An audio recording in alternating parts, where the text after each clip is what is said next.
వాలీకుమ్ అస్సలాం రహమతుల్లాహి వబరకాతుహు. 15వ షాబాన్ మరియు 14వ షాబాన్ యొక్క ఉపవాసం గురించి మీరు ఏదైతే ప్రశ్నించారో దీని గురించి చాలా వివరంతో కూడిన మా వీడియోలు ఉన్నాయి, తప్పకుండా మీరు చూడగలరు.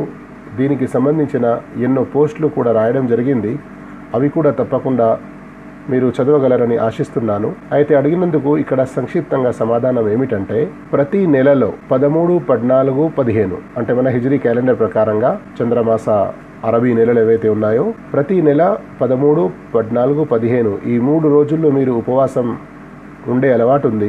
అయితే షాబాన్లో కూడా అలా 3 రోజుల ఉపవాసాలు ఉండండి. కానీ అలా అలవాటు లేదు.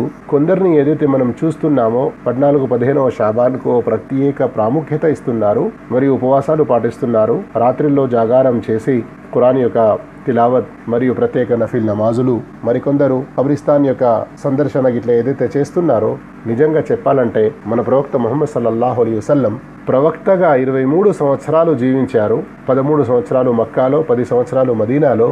ఈ 23 సంవత్సరాలలో ఏ ఒక్క 14, 15 షాబాన్ సందర్భంలో జాగారాలు చేసి ప్రత్యేకంగా ఇలాంటి ఆరాధనలు మరియు పగలు ప్రత్యేక ఉపవాసాలు పాటించినట్లు ఏ ఒక్క సహీహ్ ఆధారం లేనే లేదు. మన ప్రవక్త ముహమ్మద్ సల్లల్లాహు అలైహి వసల్లం తర్వాత సుమారు 100 సంవత్సరాల వరకు జీవించారు. సహాబాలు తమ కన్లారా ప్రవక్త యొక్క సున్నతులను చూసి ఆచరించినటువంటి సహాబాలలో కూడా ఏ ఒక్కరూ ఈ 15వ షాబాన్కు ప్రత్యేకతనిచ్చి ఏదైనా ఆరాధనలు ప్రత్యేకంగా చేసేవారు అని ఏ ఒక్క సహీ ఆధారం కూడా లేదు.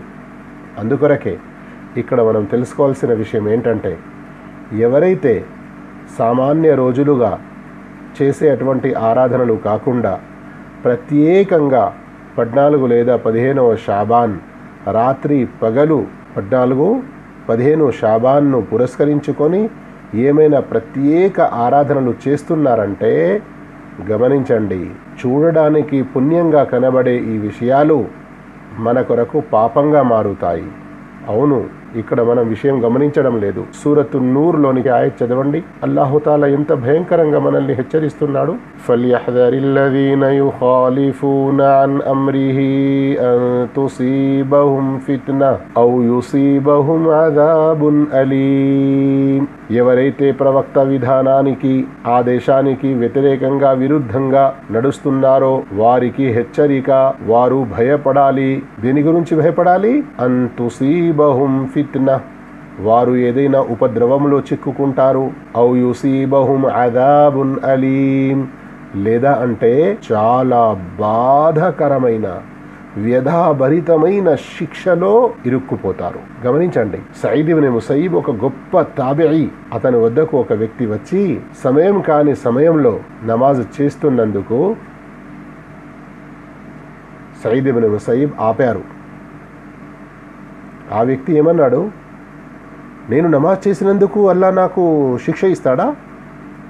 సయీద్ ఇబ్న్ ముసయ్యిబ్ చెప్పారు, నమాజ్ నువ్వు ఏదైతే చేస్తున్నావని నీ మనసులో భావిస్తున్నావో అందుకని శిక్ష ఇవ్వడు.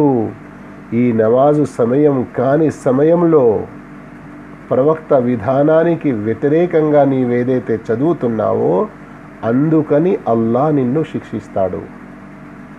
ఇంతకంటే గొప్ప నిదర్శన సహీ బుఖారీలో ఉంది.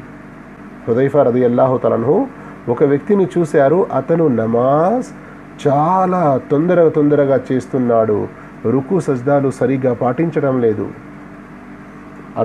అతని నమాజ్ పూర్తయిన తర్వాత దగ్గరికి పిలిచి, నీవు ఒకవేళ ఈ రీతిలోనే నమాజు చేస్తూ చనిపోయావంటే మిత్త అలా మిల్లతి గైరి ముహమ్మద్ సల్లల్లాహు అలైహి వసల్లం, ప్రవక్త విధానానికి వ్యతిరేకమైన మార్గంలో నీ చావు అవుతుంది అని.